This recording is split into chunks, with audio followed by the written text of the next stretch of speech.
जी नैन दोस्तों, मैं अधिवक्ता Swati Jain juris legal associate में आपका एक बार फिर से स्वागत करती हूँ। आज मैं बात करने जा रही हूँ माननीय सर्वोच्च न्यायालय के द्वारा ये कह दिया गया कि पत्नी को मेंटेनेंस देने की जरूरत नहीं है।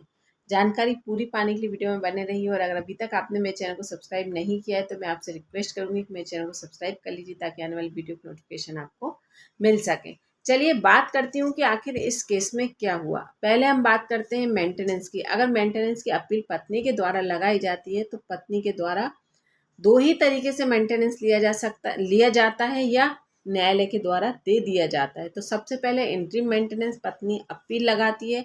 इसके लिए पत्नी को ज़्यादा एविडेंस देने की जरूरत नहीं होती। केस चालू होता है उसके साथ ही इंटरिम मेंटेनेंस बांध दिया जाता है पत्नी का, बिना आर्गूमेंट, बिना किसी प्रकार के ज़्यादा डिस्कशन के, कि सिर्फ इसलिए कि पत्नी को इतने की ज़रूरत है और पत्नी को आज की तारीख में केस कितने समय तक चलता है, उस दौरान कितनी प्रक्रियाओं से गुजरना पड़ेगा और अगर पत्नी कैपेबल नहीं है तो स्वाभाविक है कि उस समय के दौरान पत्नी अपनी जीविका कैसे चलाएगी।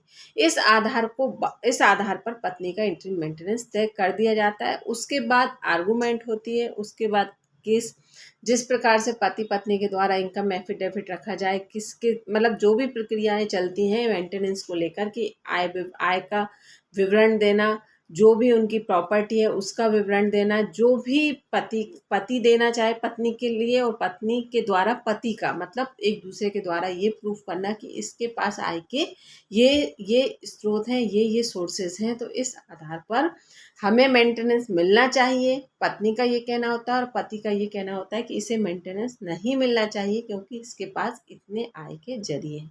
तो वो मेंटेनेंस निर्धारित होता है केस फाइनल होने के बाद, और यहाँ पर इंटरिम मेंटेनेंस पहले ही तय कर दिया जाता है। अब इस केस में पति पत्नी और एक बच्चा रहता है। पति और पत्नी के बीच में वाद विवाद होता है, पत्नी अलग हो जाती है और तलाक की अपील भी पत्नी के द्वारा ही लगाई जाती है, जो कि तलाक की अपील को स्वीकार लिया जाता है। बच्चे को 2,000 रुपये मेंटेनेंस तय करने के बाद, मतलब केस की पूरी प्रक्रिया चलती है, केस सारे पक्षों को देखने के बाद, इसमें केस में पति की प्राइवेट जॉब है और 40,000 रुपये उसकी मंथली इनकम है।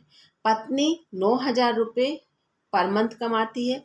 इस सारे तथ्यों को, इन सारी बातों को देखने के बाद न्यायालय के द्वारा बच्चे का मेंटेनेंस तय कर दिया जाता है 2,000 रुपये प्रति माह। लेकिन पत्नी के द्वारा यहाँ पर और पक्षों को रखा जाता है जो कि कहीं भी पति को गवारा नहीं होते, और पति के द्वारा ये कहा जाता है कि नहीं, मेरे पास आय के इस तरह से स्रोत नहीं है। जहाँ पर पत्नी का ये कहना था कि बच्चे के लिए और भी अधिक मेंटेनेंस मिलना चाहिए और मुझे भी मेंटेनेंस मिलना चाहिए। तलाक लेने के बाद पत्नी के द्वारा HMA के सेक्शन 24 में हाई कोर्ट में जाकर अपील लगाई जाती है कि तलाक तो मुझे मिल गया, लेकिन मैं अपने पति से इतना मेंटेनेंस और चाहती हूँ जिससे मैं अच्छी जीविका जी सकूं या पति के लेवल की जीविका जी सकूं। इसमें पति के द्वारा अपने आय का पूरा विवरण दिया गया और जिसमें उसके खर्च का भी पूरा विवरण दिया गया जो कि उस पर लायबिलिटी है,